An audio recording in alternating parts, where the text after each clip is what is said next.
All right, check me out, man. It's a lot of stuff going on in the NBA right now. We got LeBron over here talking about that he's still making his decision, man. Tyrese Halliburton trying to get him to do it. Adam Silver talking about they've been waiting. So I just want to talk about that real quick, man. So Adam Silver basically said that they haven't finished the scheduling because they trying to, figure out what LeBron's doing. And y'all know me, man. Y'all know, like, I respect LeBron heavily, but I ain't gonna sit there and act like, this man don't be like making like the talk of the town be about him a little bit. And granted, ESPN, Brian Windhurst, all them guys, they be talking about him a lot too. So it is what it is. I will say he make it interesting, bro. He makes it very interesting to stay up to date with everything that he's doing. I mean, from having Rich Paul and Max on Mind the Game podcast over here with a white bulletin board, making sure that everybody stays today. Look at the names, look at the teams and all that stuff like that. Like, that's real marketing genius stuff right there, bro. Like I can't lie. So, it's interesting. It's also very LeBron, but I'm wondering, when are we gonna get that decision? You know what I mean? He it's funny that he named every single team except the Cleveland Cavaliers. I believe he named, the Warriors, he named the Sixers, he named the Miami Heat. And it's just funny because he didn't say anything about the Cavs. I think he even said something about the what was it, the Giants or something like that, a whole football team. So it's just like, it's hilarious that LeBron really knows how to get the media talking. He really knows how to just get everybody talking, bro, and just wondering where he's doing it. And even at the age when he's in his 40s like this, bro, it's crazy that he's still that premier guy that everybody's wondering, like, where is he going to go next? Because, like, that could majorly shift, a team, especially if he goes somewhere in the East. And I truthfully do think he will go somewhere in the East. To me, I think it's between the Cavs and the Heat.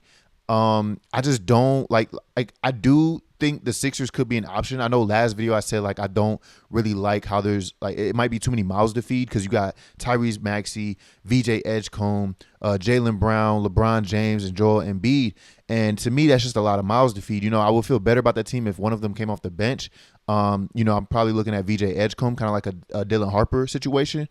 That would also make the bench deeper. They already got some nice guards off the bench. They got Anthony Simons. They just drafted LeBaron Philon. So, I am curious, but it does make sense. Like, in his storybook thing that, LeBron would obviously probably love to do, it makes sense that he would go back to a team like the Miami Heat or the Cleveland Cavaliers, you know what I mean? And both of those teams can cater him to it pretty well. At first when I was looking at the Miami Heat, I'm like, I don't really like the fit of, like, LeBron playing small forward, Giannis playing power forward, and Bam playing center. But then when you look at it, okay, like, let's put Bron at the point guard, and then you got a shooting guard with Tim Hardaway Jr. Then you got the small forward Andrew Wiggins, and then you got Giannis, and then Bam. It's a way better ecosystem, way better spacing lineup right there, and I do like that a little bit better. I don't know if he can guard, like, point of attack defense like that and point guards like he used to. Like, if this was like Bron, 10 years ago, I'm like, yo, like, he could probably get that done. And especially 15 years ago. But right now, I don't know if, like, if that's the best position for him. But I will say it's the Miami Heat. And if he's trying to win, you already know Eric Spoelstra and this team, they know how to fight, and they're going to come out and compete every day, especially when you added a guy like Giannis. So it becomes one of his best options, and it's also a team that he's played for before. I was talking to my friend, he's basically saying, like, LeBron's won with every single team that he's ever been on, right? So it makes sense to, keep that legacy instead of going to a team like the Philadelphia 76ers or the Golden State Warriors and possibly not winning with them. And then, that's just something that is just not on his resume anymore. Now, it's still impressive. You've won a ring with 3 teams. Even if he goes to this 4th team and he doesn't do it, it's still impressive. But to me, LeBron's very calculated, and I just feel like part of that plays into his decision of, like, okay, I'm probably going to go to the Cavs or the Heat. And I could be wrong, but I really do like the fit with the Cavs. I know he's possibly not the biggest fan of James Harden's play style, but I do really love the fit of Donovan Mitchell with LeBron James, and then having Evan Mobley there too. It just seems like a very nice ecosystem. I think the perimeter defense would be the problem, but you would have a lot of paint defense, especially if they did keep somebody like Jared Allen, which is possible they might not. But it's just, I'm very curious about this. And as far as Adam Silver, man, making the schedule, it makes a lot of sense. Like, from a business perspective, like, you really want to get that situated because LeBron is going to be a guy that's going to draw on a lot of fans and a lot of attention. So you want him on opening night or you want him on Christmas Day games and stuff like that. And whatever team he chooses is going to sway that schedule. So it makes a lot of sense in that aspect. My ultimate prediction, man, I'm really going back and forth on Cleveland and Miami now, but I think I'm going to go with Cleveland. Like I think he's going to go back to Cleveland. I think, they're going to do what they have to do.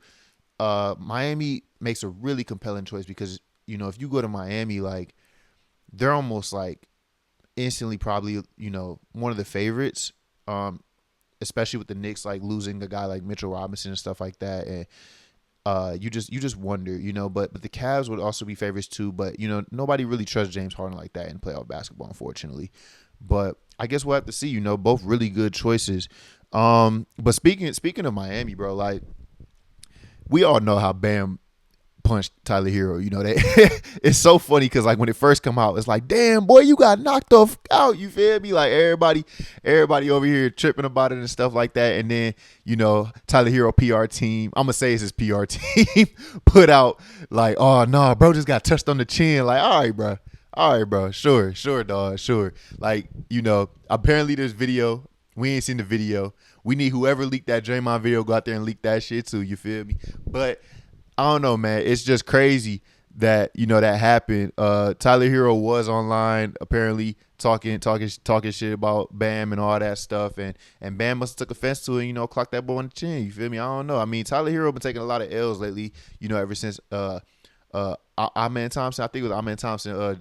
Took that boy and just boom, bro, like a rag dog. But I ain't even gonna get too much on that shit, bro. Like at the end of the day, you could say bro got caught off guard. We didn't see the Bam and Tyler video. We don't know none of that. You feel me? So it's just crazy that it feels like there's a little animosity in Miami, bro. Because Pat Riley comes out and jokes about it, at the Giannis presser. And everybody's all laughing and stuff like that. If I'm Tyler here, I'm like, damn, bro, like y'all was ready. And then I just saw a video. I think I could be wrong, bro. I hope this ain't like somebody reaching, but Tatum was talking to Bam, talking about, hey, bro, you could have called me. I'd have pulled up. So it's funny. I don't know what everybody got against Tyler Hero, man. Y'all got to ease up on that boy, man. Like, what did he do to y'all, man? What did he do to y'all? Like, I don't know, man. It's crazy. Like I said, if I was Tyler Hero, I'd be like, damn, bro, like Pat Riley out here making jokes about me and stuff like that. The NBA ain't even fine Bam, bro. They was like, hey, bro, we get it. They basically told, bro, we get it. You feel me? You want to tap bro on the chin, bro. You just wanted to like mink real quick. Like, I don't know. I don't know, bro. But it's crazy, bro. It really is crazy. So Pat Riley doing that, I feel like just made all that just, reignite itself and everybody just got to talking about it and stuff like that. But the other thing Pat Riley did talk about, obviously talking about, it's funny, like they really are after Bron and nobody knows what Bron's doing. He's talking about, hey bro, we landed this plane, we still got one more plane to land. So they ain't holding back. Like they making it known they want Bron back. I think once upon a time they said the key is always under the mat for you. So that key's still there and we're gonna see what he do.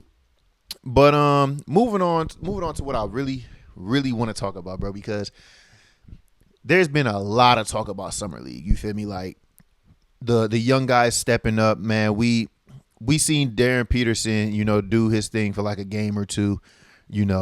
Bro went back to DNPs, ducked Caleb Wilson. I'm just gonna say, I'm a little biased, but he ducked, and then AJ DeBonsa ducked.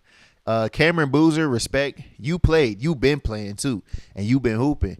And then obviously Caleb Wilson been hooping, bro. He probably would prefer to hoop in the last game as well. So it's just very interesting to see all these guys step up and do their thing. And this is like the first time in a while where I'm like, wow, like the first 4 picks, like they look pretty solid. Like they look pretty solid. Like, and I want to say, like, with Summer League, you have so many people that have reactions about like whether a guy played really good or really bad. The way I look at Summer League, bro, like if you played really any level of basketball, bro, you can tell as a player like that you get your game off better when you're on a team with smarter players or better players that can shoot, players that know when to dive, or players that know how to space when you're trying to get a lane to the basket and stuff like that. So in Summer League, I see a lot of players that just aren't that high level IQ on the court. It could be a guy that's trying to get down into the paint, and you got this guy standing on the right hand side, kind of bringing his man over to you, clogging the paint. Or if you go to the weak side, it's like other players start moving into your area while you're trying to get in a post up or something and bringing that defender over to you. There's just not very much high level IQ going on in summer league. There's not very much good spacing going on in summer league. It's not like the NBA where like you do have a Norman Powell out there. Like if Caleb Wilson goes into the paint, he can kick that out to Norman Powell, and it's like, bruh, like you can't help off of Norman Powell, but you can help off of this random dude that works Taco Bell on Wednesdays. You feel me? Like it's different basketball, and that's why you take it with a grain of salt when somebody cooks or when somebody's bad, because like even when they're cooking, it's like, bro, you cooking this dude. Like what was the dude on the Lakers, bro, that had his celebration and did like this, bro? He did like that on his bald ass head, bro. Like I ain't never, like that's what I'm talking about. Like you could cook somebody like that and nobody even knew who you just cooked. Like people take too much stock one way or the other in summer league. And as much as I say never just watch the highlights of any basketball game, you really should go in and watch, play by play, make your own decision.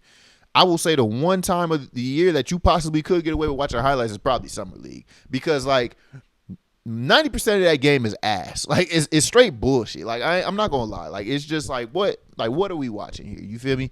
But it is fun to see a guy like Cameron Boozer, like Caleb Wilson, AJ DeBonsa, Darren Peterson really cook their matchup, because that is what they should be doing. Out of all the people in the draft, those top four should be proving like, bro, I don't belong here, bro. Like I'm better than these guys. Okay, so it's great to see that. But even if you look at guys that haven't performed as well, I've been locked in on the Bulls with this. So like Dalen Swain, he hasn't been as good, but you can also like take it with a grain of salt as well. You can say, look, bro needs to get better. Bro needs to develop a jump shot. Bro's mechanics are too slow. There's things that you can take away from a player individually, but you can't sit there and say like he has the same level of spacing that he'll have when he's in the actual league, or he'll have the same level of IQ players like a Trey Jones on his team, a Josh Giddey on his team. Like these are players that will help each other. And basketball is a team game. It's always been a team game. But when you're in summer league, everybody trying to get their shit off, bro. Like everybody there is trying to get a check, bro. Like even if you're a guy that got drafted, you're still trying to prove that you deserve to be drafted where you got drafted. These guys that haven't been drafted, they're trying to prove that they deserve a two-way, like an Exhibit 10, like something, the smallest little opportunity, they're out there trying to do it. It's the most selfish time of the year, deservedly so, and it just makes for a sloppy game. Like it's almost worse than your local YMCA game, bro. Like it's almost like that. Like so, I do really like seeing players show out. It's fun time of the year. We're thirsty for basketball, bro. Like already. And once this is over, we're going to go through a few months of like just the dead zone. So I really get people wanting to put a lot of stock into this stuff. But I want to get more into detail. So like on Caleb Wilson and Cameron Boozer specifically, because we know Darren Peterson, he started off in that first game really hot. His three-point shooting kind of came down to earth the more and more he played. And then, he sat out a little bit. And then AJ DeBonsa, it looks like he really is a downhill threat, and he really can get a bucket at the rim. He'll probably catch a few bodies and stuff like that. But we've seen that his three-point shooting isn't, exactly what people were expecting, even though I kind of expected it. But a lot of people weren't expecting him to, not be, people just expected him to dominate from everywhere. And looking at it realistically, that was never going to be the case. And when we look at Caleb Wilson, he started off really, really hot. He showed that he does have more shooting potential than people even gave him. He's a dog. Like, I mean, the way he talks shit, the way he hustles on both ends, those chase down blocks and stuff, he still has a lot to clean up, just like all these guys do. But Chicago got themselves a good one. Cameron Boozer, I mean, he clearly looks like the most polished prospect here. And I love that he's not ducking anything. Like he plays the games. He tries. They made it into the postseason in the summer league, so I guess you could take that for what it is. And he just looks very good, you know. And I know a lot of people hated on Cameron Boozer because he doesn't seem like the most athletic on the court, but you know that doesn't always matter, bro. Like I don't know how many times the NBA has to teach you that like players don't have to be the most athletic to dominate in this league, bro. You have to be smart, you have to be calculated, and you really, if you are that player that's just super athletic, that doesn't mean you always last. You have to develop your IQ while you play. You have to become a smart player. You have to add things to your game, unstoppable moves, unstoppable stuff like this. And that's how you last in this league. It was never based on just athleticism. That's what gets the highlights. That's what gets everybody popping and talking. But at the end of the day, a player like Cameron Boozer, bro, like he's gonna prove that he belongs in this league. I totally believe that he will. So he's showing that right now. He's literally NBA ready. He's got the NBA body already. I mean, he comes from an NBA family. So like, I mean, what else do you expect, right? A couple other things I want to talk about real quick though. Gary Trent Jr. I think he got like a 4-year, $64 million deal. They said, hey, bruh, what? Like the NBA over there investigated that boy quick. I ain't never seen him investigate nobody, bruh. They ain't even investigate my boy Patrick Williams. That boy got paid too. Somebody need to check that shit because that shit's still haunting us, bro. But they over here invested Gary Trent Jr., bro. They said, boy, hell no, dog. You went from being underpaid to now they want to overpay you after they just drafted Braden Burries. Like, hell no, bro. Hell no. And the way he just sat in free agency for so long, like he was just waiting for that check. Like, shit getting scary out here. They went over here and investigated that boy immediately. If I was him, I'd be like, damn, they know I'm ass. They be like, damn, they know I'm garbage, bro, because they ain't even play, bro. They was like, hey, did this mug just get 64 million? Like, nah, they had to check that shit out, bro. Hopefully it don't take as long as this Kawhi aspiration shit, because they taking a minute for that, bro. Like, I don't know what they got going on with that. They need to hurry all that up. All investigations take way too long, bro. Everything takes long. Hurry up. Find it out. Move on. We don't care, bro.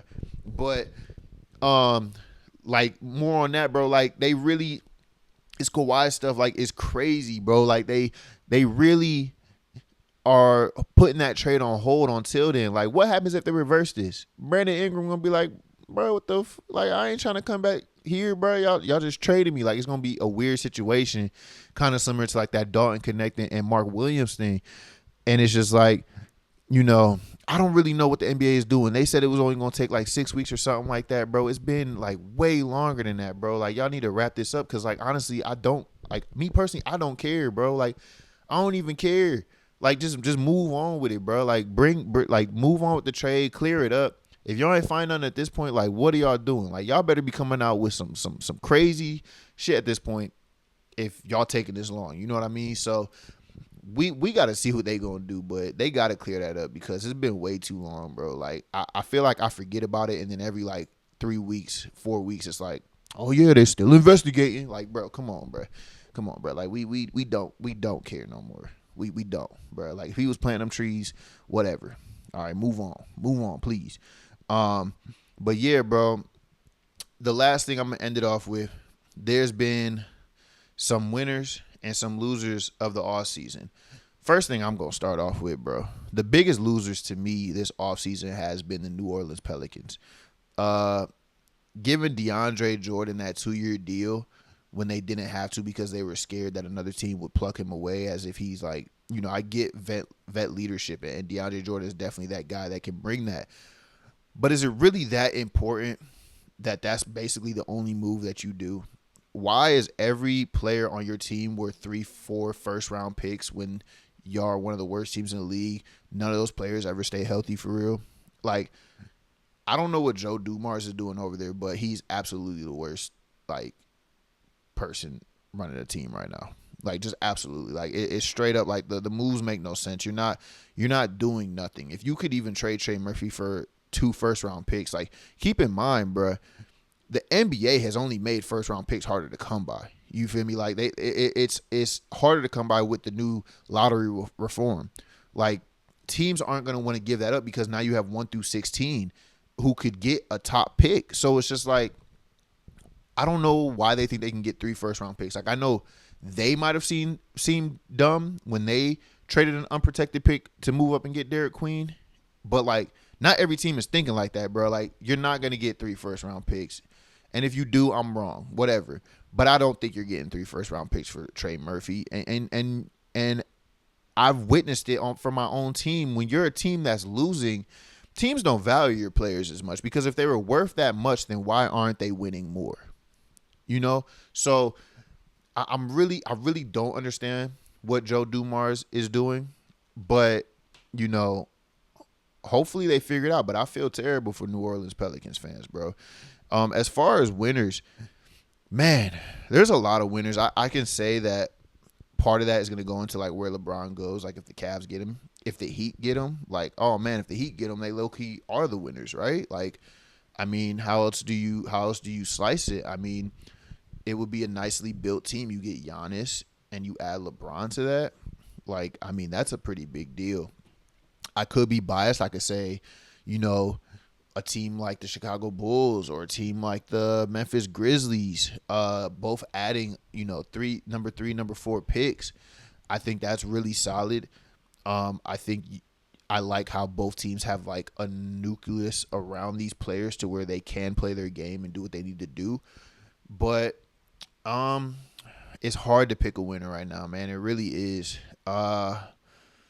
I'm gonna have to say it's probably between the Sixers and the Heat right now. Like, I mean, one team got Jaylen Brown, who's a Finals MVP, and the other team got Giannis, who's a former MVP, former champion, former Finals MVP himself. So it's really tough to say, man. But I'll have a better answer. I'll have a better answer when I finally see where LeBron goes. I can't lie.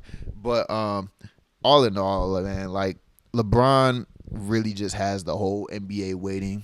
And we just got to see what he does. The Summer League has been popping off. But honestly, I'm ready for the regular season, bro. Like, I'm already there. I'm already ready to see all these teams put together. I'm ready for LeBron to choose where he going to go. I'm ready for all that, bro. So we going to see what happens. But, yeah, man, other than that, I'll catch y'all later, man. Peace.